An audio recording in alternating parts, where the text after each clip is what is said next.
Hello, and thanks for joining us for the Farming Today podcast. I'm Kaz Graham, and in this edition, what has Donald Trump's trade policy got to do with plummeting prices for UK dairy farmers? But first, if a water company pollutes rivers or releases sewage illegally, it can be taken to court and fined.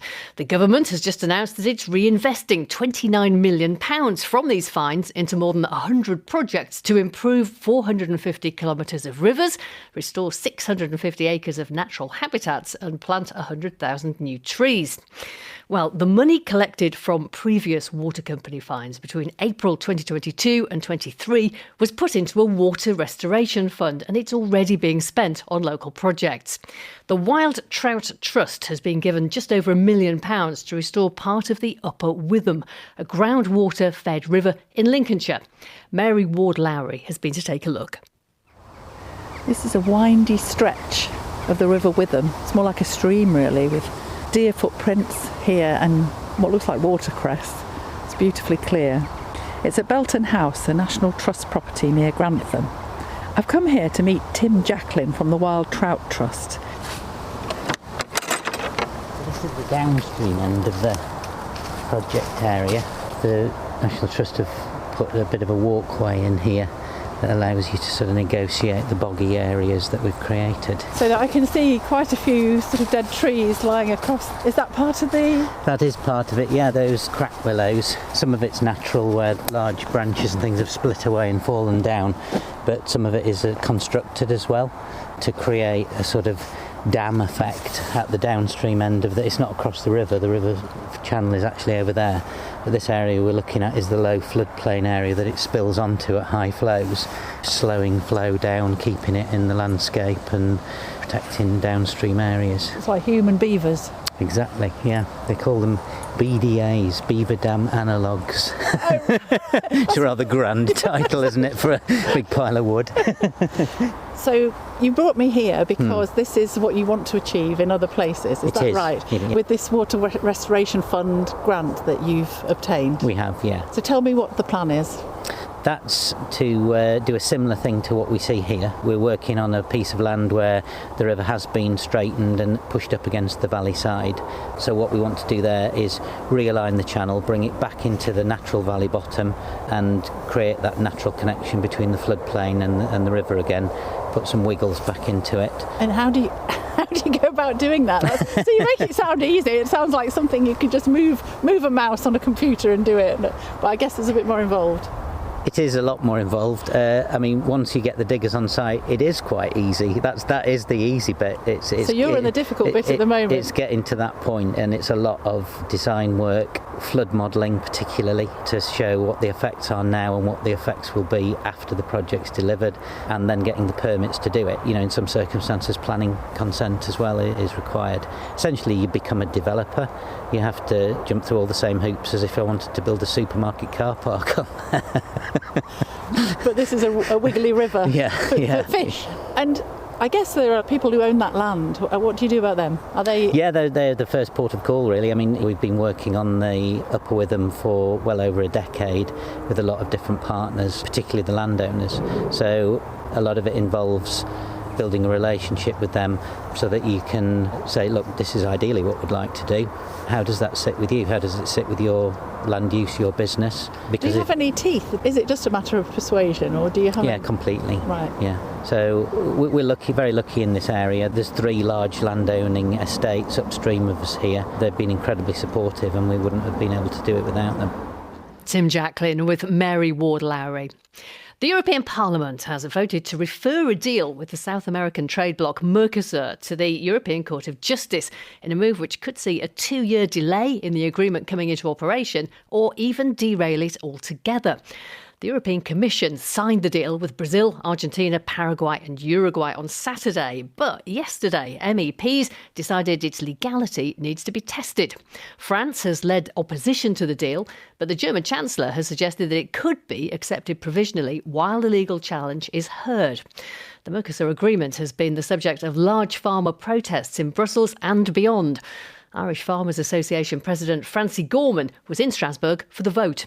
I think it demonstrates the level of opposition in the Parliament to this deal, first and foremost. The idea that the Commission President, Ursula von der Leyen, would go to Paraguay last weekend to sign this deal shows a huge level of disrespect to the European Parliament and the mandate that those MEPs have from their voters to come in and make decisions. And I think that now that this deal has been referred, I think that mandate should be respected as well. There are voices who are arguing strongly that this deal is absolutely essential. I mean, Germany and Spain, for example, are saying that it's completely necessary to offset the business lost with US tariffs. You know, exporters could lose out while this is all hanging around in a court of justice. We're very pro-EU. We're very pro-trade. But we want to see fair trade. And there may well be benefits for the wider business community, particularly in mainland Europe. I don't see that in Ireland. But the idea that farming can be used as a bargaining chip for big business in these trade deals, that needs to be taken on board, and it can no longer happen. And I think how we go to negotiate those trade deals down the road, we'll have to be mindful of that. Francie Gorman from the Irish Farmers Association. Well, as we have been hearing, farming is a global business, and the effects of volatile international markets are currently being felt in the bank accounts of UK dairy farmers. Milk prices paid by processors started tumbling in the autumn, and there have been further drops this month. It means farmers are looking hard at how to cut their costs. Now, feed is a sizable chunk of the price of producing milk, so it makes sense to grow as much of it as possible yourself. Marie-Claire Carey-Jones has been along to visit a dairy farmer who is experimenting with sunflowers alongside maize. Leah Griffiths hopes it could reduce his feed bill. We are milking 500 Pedigree Holsteins here. So you've got some of your calves in front of you here? Yeah, these are weaned calves. They start off in individual hutches and then they move into groups and then move around the farm as we go. Well, we've walked over now to what you call your maize bunker. Yeah, so we grow around 200 acres of maize here, along with 500 acres of grass in the clamp next door. And we are 2 years deep now into a maize and sunflower project. 20 acres of companion cropped maize with sunflowers. So, you know, it's 10% of what we're doing. We've had some funding through Farming Connect, and it's something I quite enjoy. I quite enjoy an R&D project. And why did you want to start growing the sunflowers? Just to raise the protein in the mix. So far, we've had a real mixture of results. The first year, we found it difficult to get a consistent crop because the maize drilling, we mixed the seed and it wasn't running nicely through the drill. Whereas this year, it's been a lot better. The analysis has come back 32% starch with 10% protein, whereas your standard crop of maize is your sort of 8% protein. So I know it's only small gains, but over a large area, it'll make a big difference.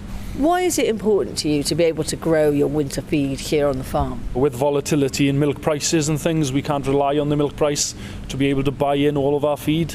We're obviously buying in a lot of food to the business, and I guess by being more self-sufficient in protein, it means we've got to buy less protein, which is going to be obviously financially beneficial. And what do you think the limiting factors could be for you on this? Yeah, well, you know, the problem is that they're from two completely different plant families, and you can't have a spray that can kill the weeds. That is the limiting factor. I'm quite happy, but obviously you've always got to be critical of everything you do, because you never know what next year brings. But you're hopeful that this could make a difference? I am very confident in the plan then, yes. Well, I've just walked to another part of the farm now to talk to Simon Pitt, who is the Farming Connect dairy officer. Are more farms looking to do things like this to increase their winter feed? Yes, without question. It reduces the reliance on purchased-in feeds at a lower cost, and hopefully they can produce good yields as a result. Now, we're doing this interview here in the shed with the noisy cars behind us because it is raining outside. What sort of a role does the Welsh climate play in the success or otherwise of projects like this? Well, it can play quite a vast role because we had a terrifically wonderful summer this year, which it could have dented growth, but it was actually quite good for many, particularly the maize growers, whereas the previous year it was a much tougher year, and crops were grown later and the rain impacted on the yield. But do you think it's still viable to be looking at things like this despite the weather? Without question, I think you've got to look at all the alternatives. With the cost of feed, purchasing feeds being such a large proportion of farmers' costs, we have to look at alternative feeds. And the maize sunflower exercise here has proved to be perfect for clear. That report from Marie-Claire Carey-Jones in a rather damp cardigan. Well, the prospect of President Trump imposing further tariffs on the UK and some other European countries to pile pressure on over Greenland could add further uncertainty to global dairy markets and much else, of course. I've been speaking to dairy analyst Chris Walkland about the way that geopolitical events are trickling down, or some farmers might say flooding down, to the farm gate. There was obviously a huge trade scrap between Trump and China earlier in the year.